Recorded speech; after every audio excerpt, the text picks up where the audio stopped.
Welcome, everybody. This is Star Colata. I'm an architect and an organizer of Disrupt Symposium, a 5-day virtual event dedicated to the topic of business of architecture.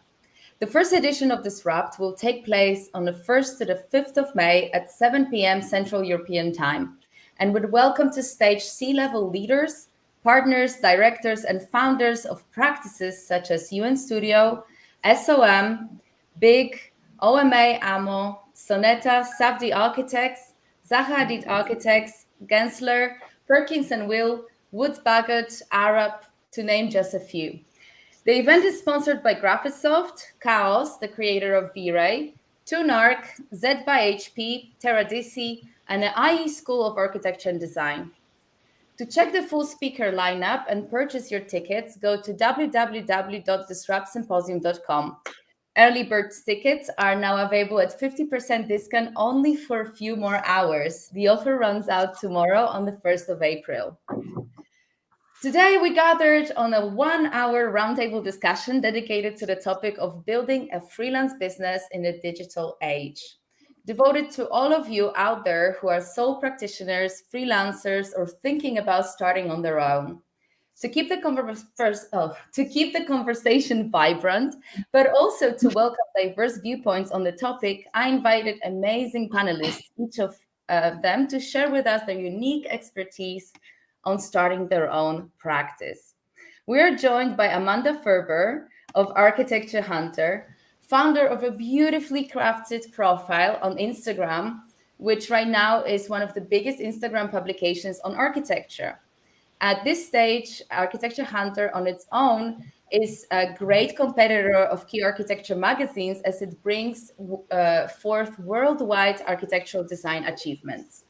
We're also being joined by Margarita Nikita, a tenacious young businesswoman who has built herself from the ground up with her company High-Q Renders, which is providing Archi-viz services to architects. And lastly, we have Bartosz Domiczek and Artur Tamiola from CommonPoint, another Archi-viz studio. In this conversation, each guest will present their unique perspective on the topic of freelancing in architecture. So without any further ado, I'm going to start with the first question to Margarita.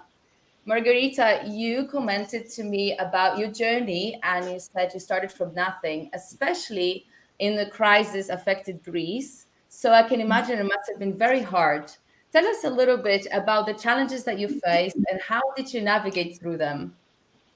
Hi everyone, and of course, thanks for having me here today. As Sarah mentioned, I am from Greece, and we had a really deep economic crisis that lasted for about a decade.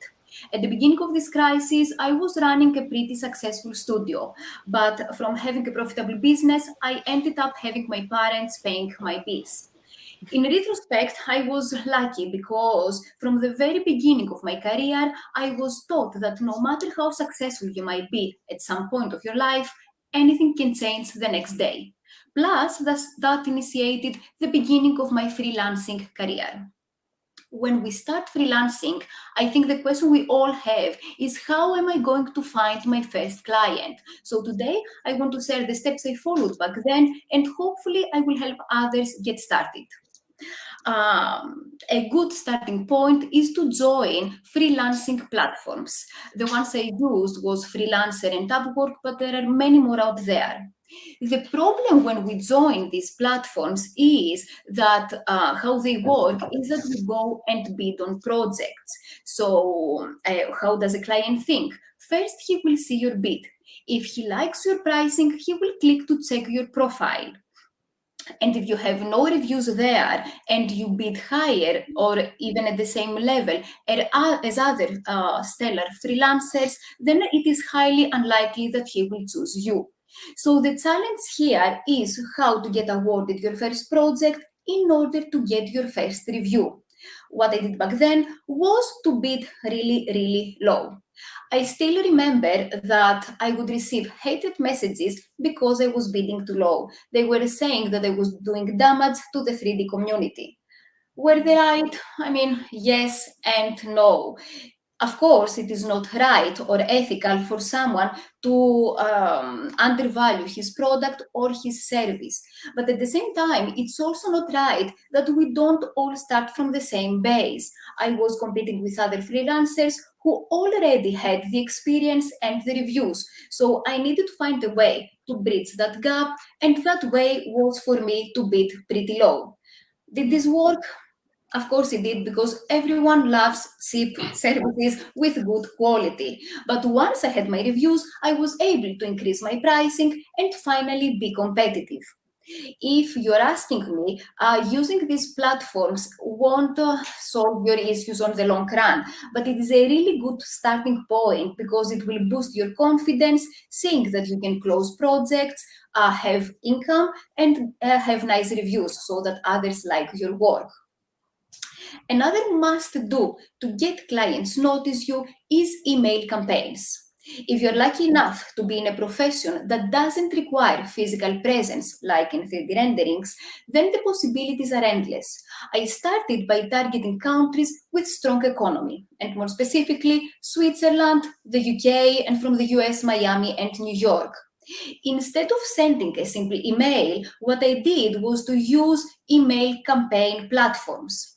That's why the reason I did that was because they generate insights. So if, let's say, you send 10 emails, you can see which of those 10 recipients opened the email, how many times, and if they clicked on the links you have there. So these insights help you understand how successful your email is and how to adjust your follow-up emails.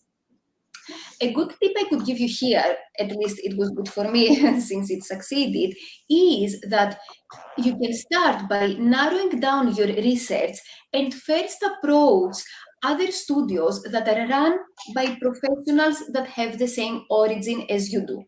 What do I mean by that? I come from Greece, so I first started by contacting Greek architects in the US, Greek interior designers in the UK, and so on. It's very easy for them to trust you and work with you since you share the same mentality and you speak the same language. And if you leave them satisfied, then rest assured that they will spread the word to other fellow local offices, and this is how you spread, slowly of course, in foreign countries. At least that was the case for me. My third advice, which I'm sure you won't like, but I will say it anyway, is that you should offer free services. I mean, admit it, who doesn't like free stuff? Unless, of course, you're the one offering them. But I'm not suggesting that you go and work for a full month without being paid. I'm saying that you need to offer something for free as a bait. There is no professional out there that likes to waste his time or his money. So if he comes to you, it's because he's really interested in your services. The fact that you offer something for free helps just reassure him that nothing won't go wrong, because everyone in the beginning of a new collaboration is afraid that he might get scammed. So once he comes to you, even for a free service, be sure to leave him 100% satisfied, because this will determine whether he will become a returning client or if he will vanish after the free service. I still remember that when I started freelancing, I hated two things: August and vacations and holidays, any type of holidays. All my clients would think about vacations, what gifts to buy on Christmas, Black Friday sales. No one was thinking about ordering a 3D rendering. So during these festive periods, when everyone was full of joy, I was usually with no money in my pockets, and I was counting the hours to go back to my normal life.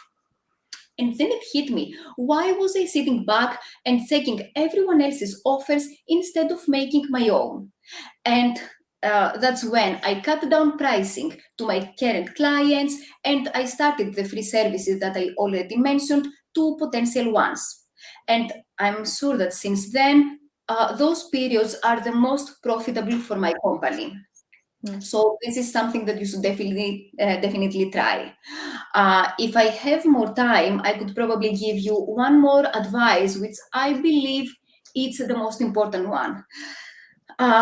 You should find ways to create multiple sources of income, and ideally passive income. I mean, it's a cliche, but no one can predict the future. I come, as I said, from a country which survived a deep economic crisis, and the coronavirus era that we all now live in shows that no one knows what will come next. So you can't have all your eggs in one basket. I mean, my main source of income is, of course, my company. But apart from that, I have my Udemy course, my YouTube channel. I write books, so I have my book sales, and I also sell 3D models on online platforms. So you see that I do many things, but they all relate to each other. And also, they all support each other to grow. I remember that when we had the first coronavirus outbreak, I would wake up and I had so many emails with project cancellations. I mean, back then, no one wanted to renovate his house or order a 3D render because they still didn't know how the situation would unravel. But at the same time, since everyone was in lockdown, they found it as a great opportunity to learn something new and expand their knowledge on other fields. So while my income from the 3D renderings decreased, the income from my book sales and my course sales increased, and so there was this balance. So it's really, really important to have many different sources of income. Of course, I'm not suggesting that you go and find many jobs, but try away from your current job to have different types of income. I think that's all for me. I also had some social media advice, but I'm sure Amanda here is way better for me to say. So I will wait for her to listen and then may say my ideas then. No, that's amazing. I mean, what a great advice. And I love how basically how agile you were with changing into these challenges that you described, for example, moving directly into people that were already from your country, your nationals in other parts of the world. So that was that kind of common point there, and all these things. I wanted to ask you, when we speak about sort of diversification of income, I think that a lot of people that are maybe from the architecture industry and used to work exchanging their time for money, they might think that what it means is to have a lot of different jobs where you keep doing the No, same. that's why I said no jobs. I mean, yeah, no, of course not.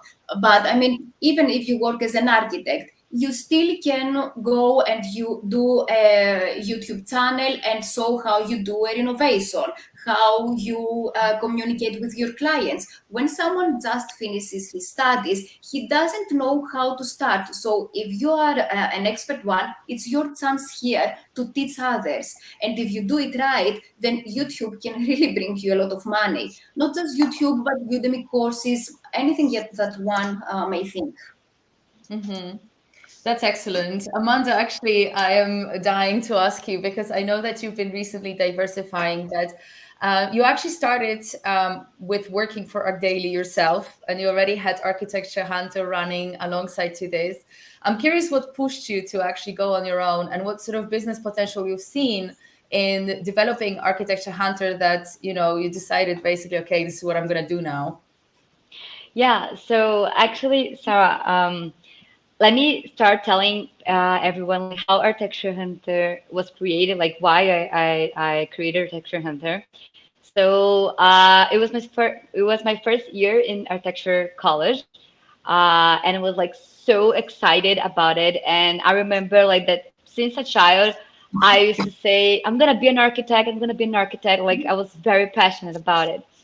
And the first years were like even more exciting for me because I was getting in touch with everything that I always had interest for, So I remember it was like the end of the first semester, and during like this whole first semester, I was saving lots of pictures of architecture in my phone because the professors like always uh, uh, told us like to make like to have references of other projects for us to study. So like I had so many pictures of architecture that I one day I thought like, whoa, the world needs to see this. And then I decided to create Architecture Hunter. It was in 2013. So actually, it was also right in the beginning of like the platform of Instagram, like Instagram Yeah. as a platform itself. So Architecture Hunter was one of the first pages of like curatorship of architecture in the world.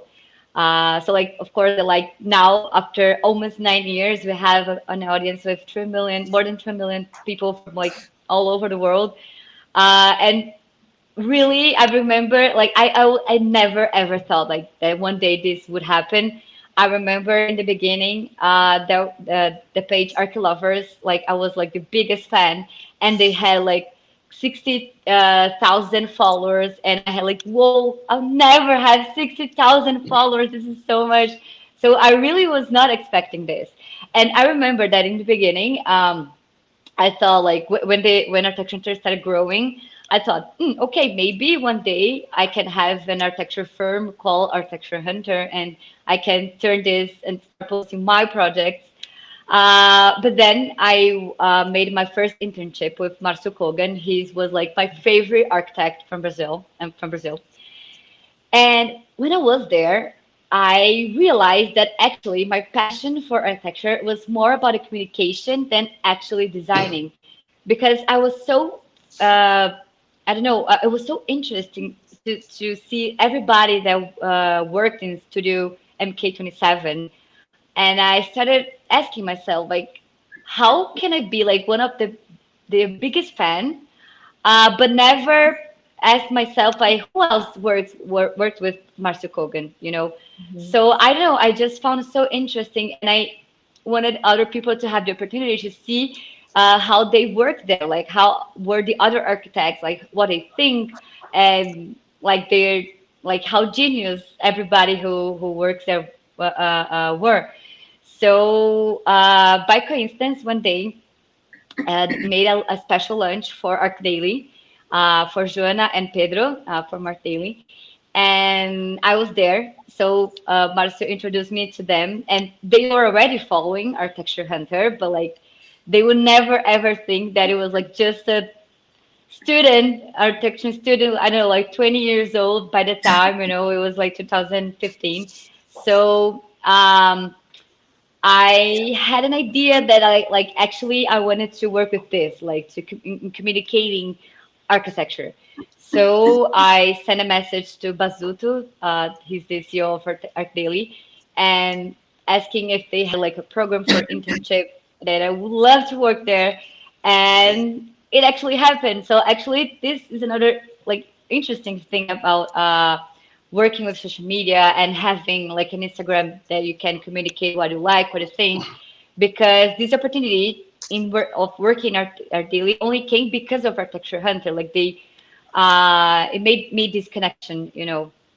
And then I started working there, but I was also in school. So like my life was a chaos. Like I don't know how I managed to deal with everything. Like being an architecture student, like I know everybody here probably know how difficult it is. And having Architecture Hunter and also working Art Daily. So like in the last year of school in university, I was like, okay, I'm not gonna graduate if I do everything I have to give Focus. up of like of one thing to focus in school. So I had to, of course, like I'll never give up on Architecture Hunter. So I had to quit Art Daily, and I cried when I was talking with my boss because like it was my dream to work there. But like on the other hand, this was one of the greatest things for me because then after graduating, I only had Architecture Hunter to focus, you know, and it was great because then I started realizing that like I really grew an audience of professionals. So like most of the audience are architecture designers, not only like architecture enthusiasts, like people that are interested in like they really work with this. So like in the pictures that I posted there, like there was always someone asking, oh, where is this chair from, or where is this lighting fixture from? Like everybody wanted to know because they wanted to specify this product in their own projects.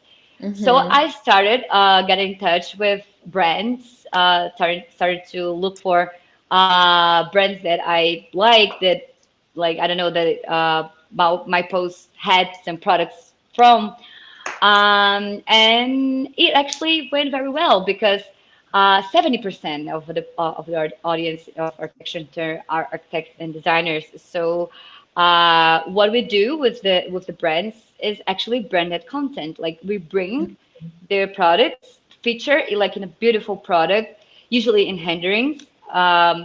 And this is like inspiration and also information for our audience. And besides that, like now we also have our YouTube channel because I also believe a lot in audiovisual as a like as I don't know, like one of the best ways to communicate architecture, because we can like interview the architect. They can talk about like the concept behind the project, like every detail, and what makes this project unique, and it's so like I don't know, interesting to see. And we also always hire a human scale to walk around the project, so we can also like bring this experience of what is to live in that architecture. So about 1 year ago, we also launched our YouTube channel. So we have these videos that we produce, but also it's a curatorship of other videos that filmmakers from all over the world send to us. And now we are also in this stage of trying to insert like the brands also in the videos, but not only in the Instagram. So yeah, this is a little bit about what we've been doing and how we like this hobby became actually a company and what I do professionally. Yeah, absolutely. And I love the fact that, like, I mean, obviously Instagram, and you were sort of an early adopter of it, but it gave you that opportunity to really go into a sort of income source that was not well known before. I mean, yeah, maybe magazines are putting up like ads for different products, but this is yet another way, because it's not direct promotion. It's not like you say, look at this lamp, but it's more like you put it into a setting, and then only if people are interested and they notice, that's when sort of the sale happens or the marketing happens. So it's a more like indirect and softer way, but everything like beautifully curated. But also through that journey, I know that you've been discovering other things. So YouTube being one, it's like you moved from images to video. But I also know that you created an online course. So tell us a little bit about that. Like what got you to decide that you're going to share your knowledge with your audience? Yeah, actually, it was just like Margarita. It was during COVID, like the pandemic, because I had like more free time at home to do something. And lots of people, like actually it started because I started making like lots of live streams on Instagram, interviewing architects or people from other areas. And everybody, like all the architects, always had some questions on like how they can use Instagram as a feature to promote the work, to get more clients, to I don't know, like communicate what they believe. And during these live videos, I always got like so many questions, like specific questions, that I felt like, okay, maybe I can make an online course uh, and help architects and designers to use Instagram as a professional feature. So yeah, it was a great experience. Um, I like Instagram changes a lot all the time, like all the Yeah. algorithms. So yeah, by now it's a little not like up to dated the course, so I would have to have more time to update the information, because like it was recorded, it was not live the course. Yeah. So yeah, but it was a very nice experience, and I do believe that like Instagram today is the best way for professionals to communicate because architecture is so visual, so Instagram is perfect to show your projects, what you have already done, what you're doing with renderings. So yeah. Yeah, it's absolutely great, and of course, it's based on sort of images as well as videos. So people, I mean, you can share in variety of ways what you're doing and what you're into as an architect. Yeah. And our practice and everything we do is very visual. But Instagram is changing, like you mentioned. And do you think that it's harder right now to start a profile and get following? It is. Unfortunately, it is. I remember that like by 2000, I don't know, 2017, I used to have to get 3,000 new followers per day. Wow. It was crazy. Yeah, with Architecture Hunter, of course, not my personal account. Uh, and now like it's like 3,000 per week, so it's Yeah. completely different. And of course, that now we have so many more followers than back there.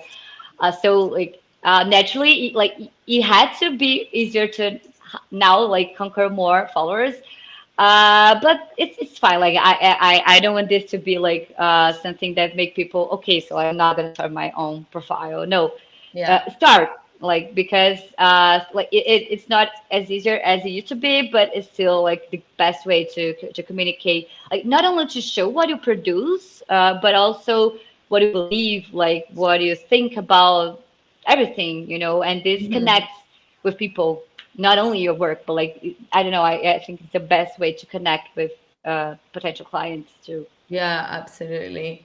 Okay, Artur, I wanted to ask you a question. Thanks, Amanda. We're definitely going to come back to you. Thank you. But Yeah, thanks, Andy. tell me, going back to sort of starting a business, your beginnings were not easy. You started also from scratch. And now you're running CommonPoint together with Bartosz. And I know that the business is developing, but also you have some great plans for future steps that also involve online learning, actually, and creating academies, courses, teaching. So I kind of wanted to talk a little bit about that and tell me sort of the beginnings of that, the challenges, but also going into the plans. Yeah, sure. And thanks for having us. Hello, y'all. I'm Artur, and alongside Bartosz here, we are the founders of CommonPoint. We share knowledge and inspiration on our blog, encouraging artists just like you, to find their creative way, basically to grow as an artist. And we are trying to see the bigger picture before we work our way to the smallest details, and then share all of that nuggets of knowledge on our blog. So, today I would love to tell you a little bit, like a short story about getting your message across as a freelancer. Like freelancer in the digital era. Just to get better recognition and hopefully get better clients that fit you personally, just clients that fit you.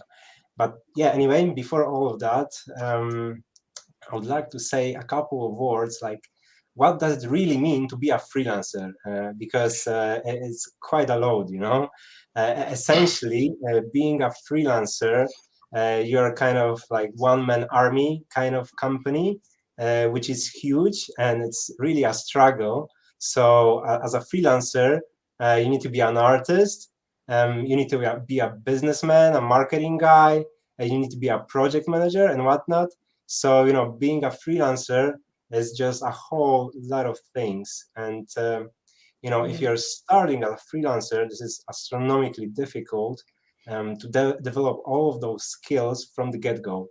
It's possible, but I would consider a different route. The one I took, which was a complete mess, but I'll get to it. Just getting employed before going on your own. So, literally like 2 or 3 years being on employment is better in my opinion. And here's the reason why. So most of my career, I was being employed, like 10 years or so. I did freelance work after hours, like mostly during the night, just killing myself, just butchering it, and not showing anything online, literally. So this is like the worst freelancer ever, just hiding there. Without communications. Yeah, no communication at all. Just literally, the worst. But either way, like after time, I kind of realized that during my journey, I learned a couple of things. Like the experience is invaluable. So at my daytime work, I was throwing myself literally in the fire, straight to the brim. And, it wasn't a problem. I was considering a challenge. And, I didn't know how to do things, but there was always some way to get out of the situation. And I gained experience, tools. I learned how to deal with problematic clients, how to work on schedule. And, this is huge. So as a freelancer, when you're starting, this is not things that, it's easy to learn on your own. And especially like thinking about people you meet along the way, you can speak to senior artists, you can speak to project managers, your boss, like your second boss or whatever. You can talk to marketing guys. So basically those, you can bond with them or not, but it will be very beneficial along the way. Like literally this help from other people when you're a freelancer is very, very, very good. So, those human interactions are very invaluable. So I really recommend doing that.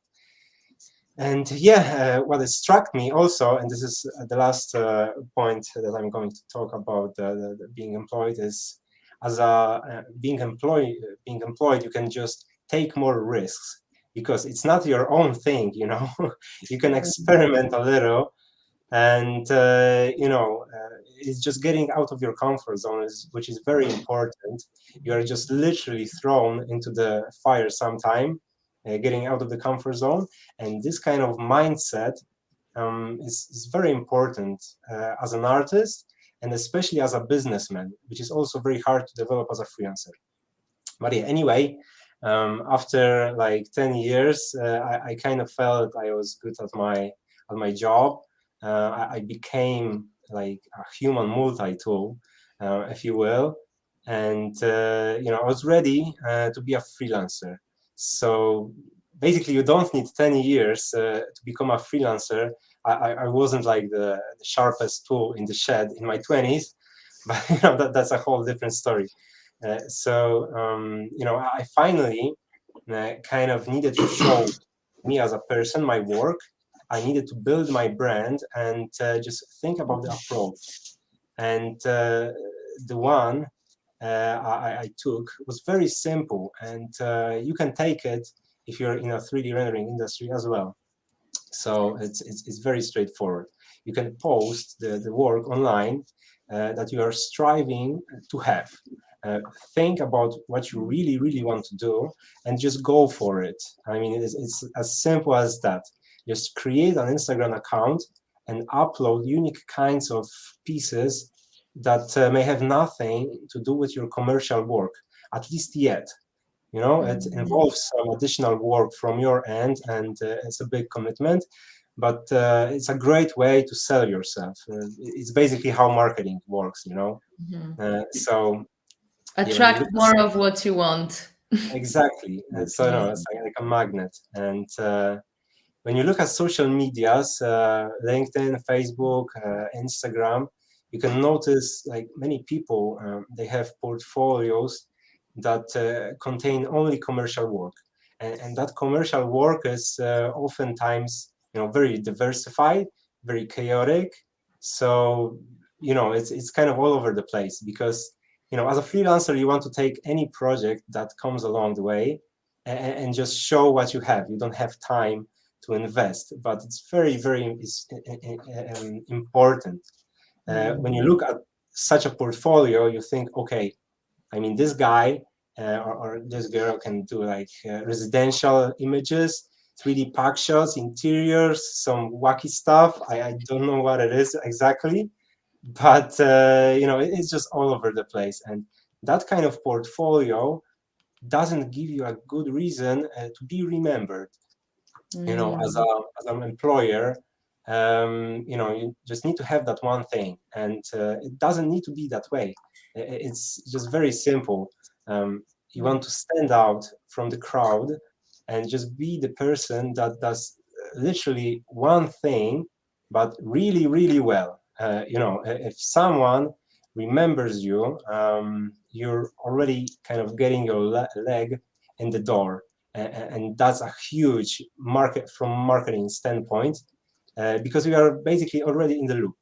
So this will attract creative agencies, other freelancers, artists, and possibly, and very possibly, the end client, which is your ultimate goal.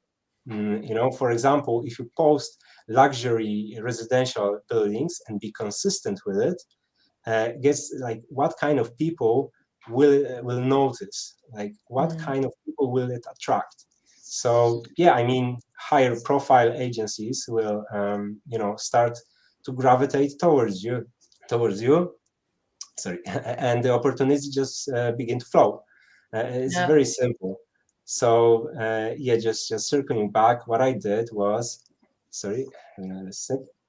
Yeah, I'm actually just going to comment on this because I really think that even though you're speaking from a perspective of an Archi-viz artist and your clients are architecture firms, I think that it really relates to architects in the same way.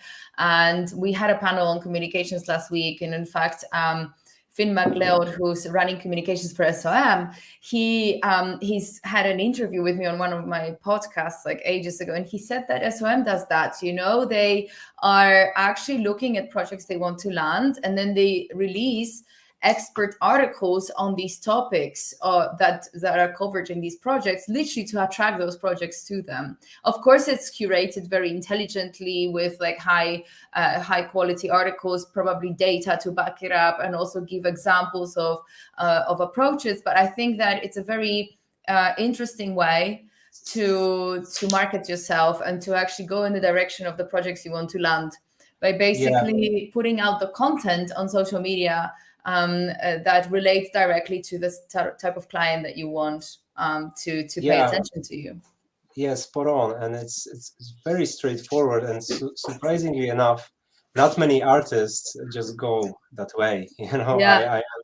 I'm just baffled because this is pretty simple. And also, like Margarita also mentioned that you need to shoot for like a particular kind of client. I really like what you say about just reaching out, to your people that you're in common language with. This is a really good idea, but like deep down, I think it's just not thinking about yourself, but being client oriented. So if your client is in the center of your service, this is like you're on a straight path to success. But if you're thinking that, okay, my portfolio will attract clients because it's the best, then, good luck. It might work, but it might be a bumpy road. Yeah, but of course. Yeah, just going back. So what I did personally was I knew I could do 3D animation and just have a little twist on it and give it a more cinematic approach, storytelling, if you will. And I started to post my animations, describing myself as a 3D generalist and an art director.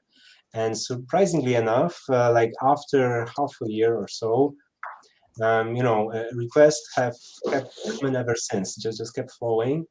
And I got a couple of job proposals for a project manager, art director, senior artist.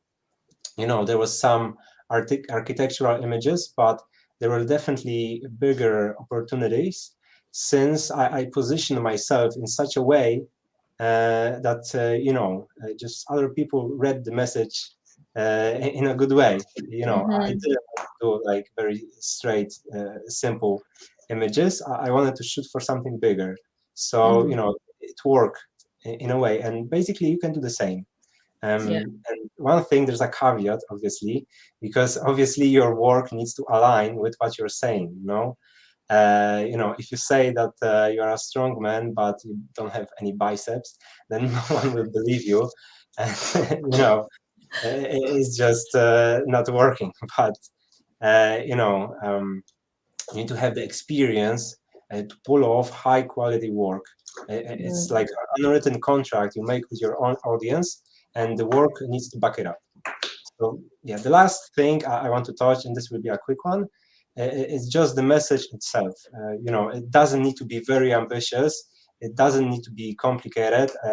In fact, it can be as simple as just start. And if you are in the 3D rendering industry, just put work that are just during nighttime scenario, just nighttime images.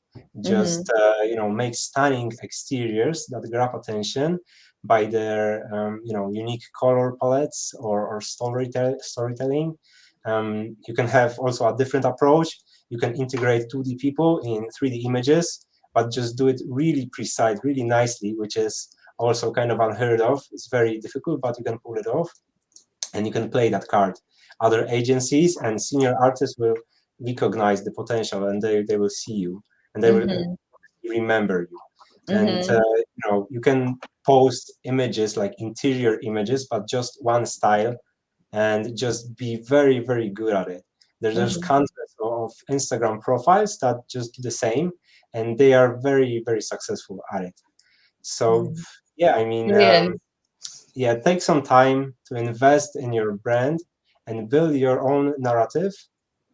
Be consistent with the message, and over time, I think you'll get there.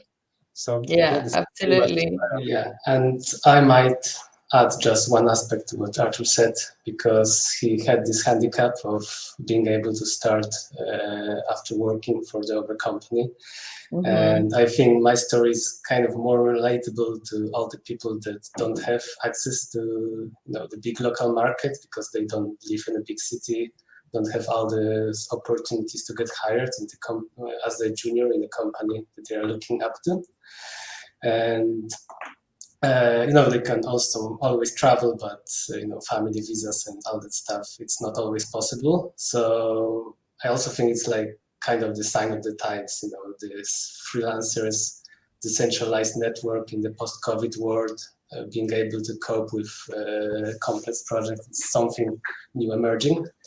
Anyway, I just wanted to mention that when you start as a freelancer from scratch, with no relations, no experience, just very basic technical skills, it's going, of course, to be hard, and you need to really focus on constant self-investment, and your first commercial works will be, of course, scarce. They will be very accidental, and even if you'll be able to publish them, you generally wouldn't want your public image to depend on them. And as Artur said, you need to tailor your message. And in this case, when you are starting as a freelancer from scratch, you need to actually tailor your message from the very beginning. And it's difficult because you are sitting there, don't know really what you are doing, and you need to be master of all of it. So yeah, it's difficult. Usually it all ends up with personal projects. When you decide to dedicate a lot of your time to learn, to establish the ready-go solutions for the commercial work, and also you're able to curate that public image. Also, it's like the vehicle for with which you can kind of push your career towards the direction you want it to go. And it can be a lot said about personal projects. I just want to give like one maybe concise advice at that moment, just to keep it relatable for the clients, because people generally enjoy doing personal projects. It can be like, sci-fi landscape, but if it doesn't relate to, for example, architecture office or something like this, it won't land job in architectural visualization. So it's not only fun, it's also business strategy, and I learned it the hard way on my own, because I was very random. I am still very random with what I'm doing, and it took me many years to get to when I'm here. I could be much, much faster than I did it. So it's just small advice just to conclude what Artur said. Yeah, but I would generally talk more about what we do in CommonPoint, so we can just conclude what Artur said. Maybe someone has something more to add to it. Sure. I actually wanted to ask a question about sort of growing from being a freelancer and doing it all by yourself to expanding in a kind of setting where you actually have to hire a team. It's like the next step. And I know that, Margarita, you did that recently, right? You started to expand your team. Would you share with us some experiences from that? Well, not recently, it's about 8 years, but it also took us many years to make this a successful company. I mean, fun fact, actually, it's not fun, but it's a fact that although both me and my partner, Katerina, we were successful profitably as freelancers, when we joined forces, it took us many years to make the company profitable.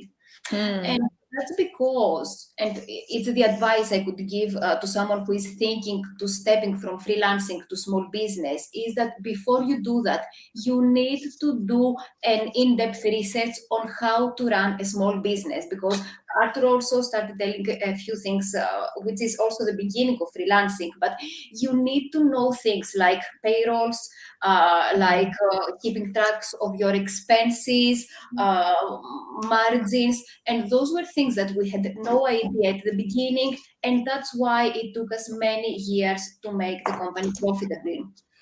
The steps we followed to find clients were the ones I already told you. This is not something new here. But the difficult thing with a company, with a small business actually, is the hiring process, how to find talent, and once you find talent, how to pay it, especially when you're a small company at the beginning. This is a completely different topic, and it takes many things to analyze here. But yes, the most important thing for me from freelancing to small business was to find a really good partner. And I think the guys here can back me up on this. It's really important to have a good partner, because on a daily basis, there are so many challenges you need to face. So when you're two, each one brings something new to the table. So that's basically it. Yeah, exactly. Mm-hmm. I can totally relate. Like on a daily basis, I bug Bartosz with like 10 calls because, you know. I know. Yeah, and someone that really shares your value, like in all seriousness, just sharing the same values, and someone, if you're a hyperactive kind of guy, or it's good to have like share same values. Like either you are like, okay, we are stopping at 5 people, or we are growing it infinitely. Like you need to have same idea, share same values, financial values, like pretty much the same idea, and just to have fun. Like you wouldn't have company if it was like just only pain for you. So this totally relates, like what you're saying, that at the very bottom, it's people and finding a good partner and then just expanding. So I wanted to divert the conversation a little bit towards expertise sharing, because pretty much every one of us here has online courses, is teaching online, and also you know, with blogs, YouTube, all that stuff is really oriented around expertise sharing. A question: why is it important to share your expertise, and how does that feed into building your brand, specifically for the businesses or for your name? Okay, so thank you. So as to start, I think that sharing experience, knowledge, and value in general is pretty crucial, and you should make a habit out of it since the very beginning of your career. And you can really do it even when you think that you have nothing really to share, because the truth is that you don't need to be a master to teach someone, and in most cases you only need to be like 2 steps ahead to be able to give something valuable. And certainly you are going to be lacking the bigger picture of the more experienced person. So we are not treating these lessons as equals, but it's worth just to indicate that you can share some value with others on literally all levels. And when you do so, you start to become recognizable, and some people will feel the urge, even if only subconscious, to share back. And these are your relations now, and what's soon to become some kind of your community around you. And these are crucial elements when trying to land better jobs and pushing your career forward, like etc. Furthermore, there is this saying which goes something like, when one person teaches, two people learn. And it's true, when you learn something and then try to articulate it again from the position of the teacher, you soon find out that there is like so much more to it that you initially thought. And in this context, sharing makes your knowledge more profound, and you establish that language of communication with other artists, and it will be so much needed when working with people. It will instantly elevate your working position. Another aspect is like sharing is just a lot of fun and gives a bunch of satisfaction, like seeing that something that you figured out also works also for other people and it adds value to their work is just another stimulus that will keep you going from day to day, something to add on your creative productivity. But I would also like to mention how it works just from the business perspective and what's in it in terms of making a diversified profit or positioning your company. And from our perspective, we started CommonPoint as our sort of educational platform, separate from all our commercial projects. Because you see, we both have different backgrounds, and when we started to talk with each other like 2 years ago, it soon turned out that things that, for example, felt natural to me were intangible for Artur and vice versa. So CommonPoint literally started as that attempt to find the common language and this artistic factor that would be universal for us and not only for us, despite both of us having different tastes and experiences. And we soon found out that it is something valuable that can at least partially redefine our business, how we perceive it and how we do it. So we decided to go for it and share our knowledge in two ways. The first one is our blog, in which we post like free, I hope, quality content that answers to the questions like what and why. And the other question, which is how, is supposed to be answered in our paid course that we are still producing. Like this is the second branch of what we are doing. And taking this road feels like a natural shift and diversification from the business point of view. Because, when you are in your 20s, what Artur mentioned, you can jump into fire every second day and it's kind of fine. Crazy production tends to be your daily bread. But once you get older, start a family, and we are both like mid-30s, it turns out that this way of living, this constant sweat house, is just not sustainable anymore. And you have to just look for other ways, like engage more into managing, consulting, licensing, directing, or just other ways to monetize your experience, expertise, and public image.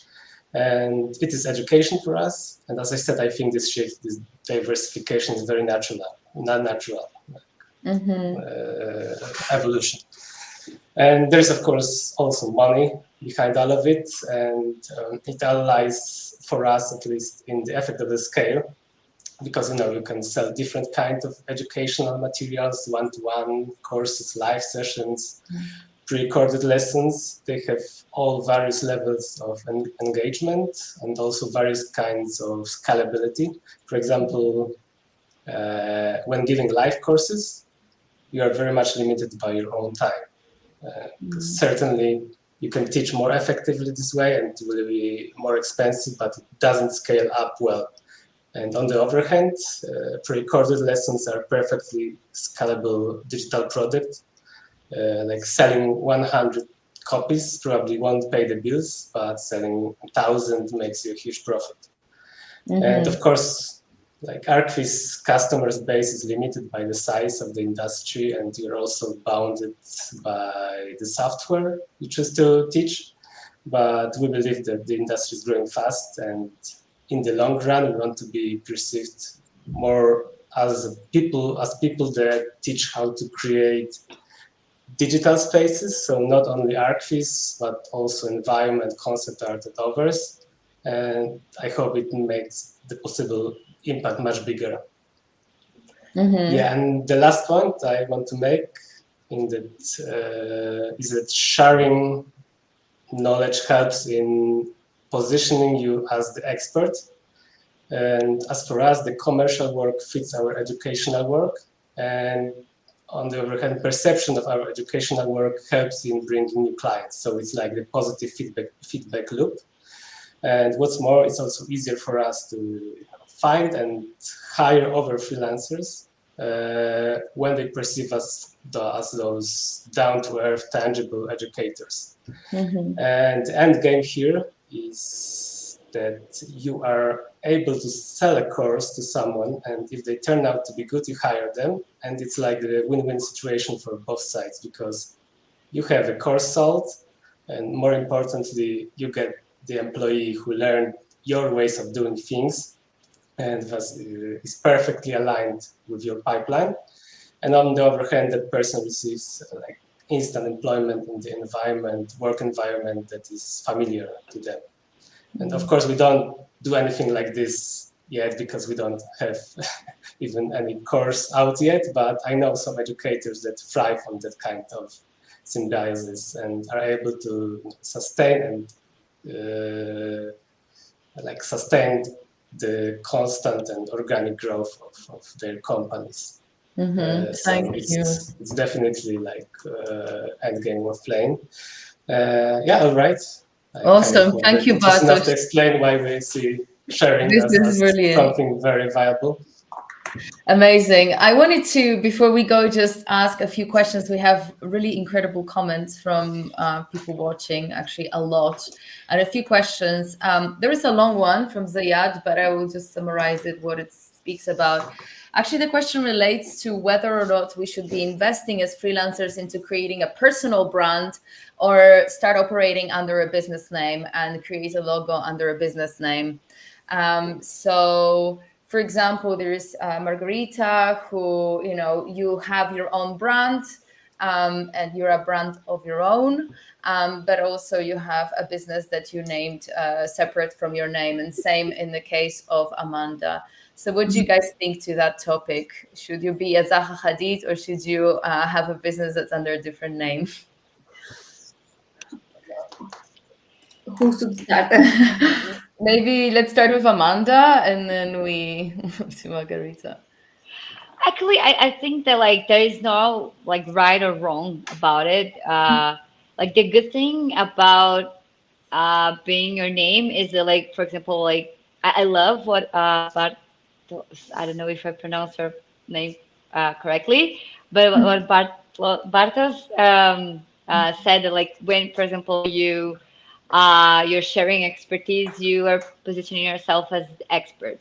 So, for example, if it's your name, everybody will know this, and it's great, for people to just know that you're the expert, and people will believe, and this is great for the business. But on the other hand, when you have a business that is not related to your name, I think sometimes you can also grow and have a team that is also seen as an expert. The whole team is seen as an expert also, So for example, when our architecture hunter goes to a project to make our videos, the architect not I don't need to be there in the day of the shooting, because they believe architecture hunter, not only Amanda. So I don't know, I think there is no right or wrong. I think it's what you think that might work for you in your case. Maybe it's something that you can work both. For example, Architecture Hunter is a company, but I'm also working, my name as Amanda Ferber, as a professional. So I don't know. I don't think there's a right or wrong, just different things. What do you think, Margarita? Actually, Amanda covered me here, but also in my case, in the company, I have a partner, so it's two different things. While when I am as Margarita Nikita, that's where I do my Udemy courses, my YouTube channel, and all the other stuff. So I need to brand both these two different things. But what Amanda said actually already covered me. Excellent. We also have a question here about portfolio, which I thought was interesting. How do you create a portfolio as a fresh graduate if you don't have any projects? Render. Render them. Exactly. Yeah. It's a slower and organic process at the beginning, and you need to just invest a lot of time to produce the work that you firstly you enjoy yourself. So personal work, and it won't be that good, of course, at the beginning. But as I said, if you have nothing to start with, you just need to make those small baby steps, and it will take years probably. But it's the process of you learning stuff and becoming recognizable. And I feel like I'm like in the middle of this process after like 13 years of career. So it never ends. It's always about portfolio. But there is like no simple solution for it. It's very often just a grind day after day. The market is competitive, and you just need to create this value of your own, find your own solutions. There is like no guidebook for this. Like maybe also coming back to this branding question, because I wanted to chip in also there. So I think that if you want to create brand just to appear more professional, so as you want to appear to potential client as a studio company instead of individual, I think it's not worth it, and you go with your personal brand, like the personal name. And creating brands, it's important, for example, when you have like different initiatives. For example, CommonPoint is our educational initiative, so we want to have different branding for it, so it's recognizable as the thing of the own. Excellent. Well, thank you so much, Bartosz, Amanda, Margarita, and Artur for this fruitful discussion. I certainly learned a lot, and it was just great to have also so many viewers asking questions. Thanks so much, guys, for being here. And thank you to our Arc Daily for this tremendous opportunity and support with the symposium. Roundtable discussions like this ones are held in this format every Thursday at 6 p.m. Central European Time. You can save the day in your calendar and keep your eyes peeled here or on your social media, on Arc Dailies and my social media, for further announcements for future topics and guests. Please also go to www.disruptsymposium.com to reserve your seat for 1st to the 5th of May. Remember that only until tomorrow you can still get your tickets at a discounted early bird rate.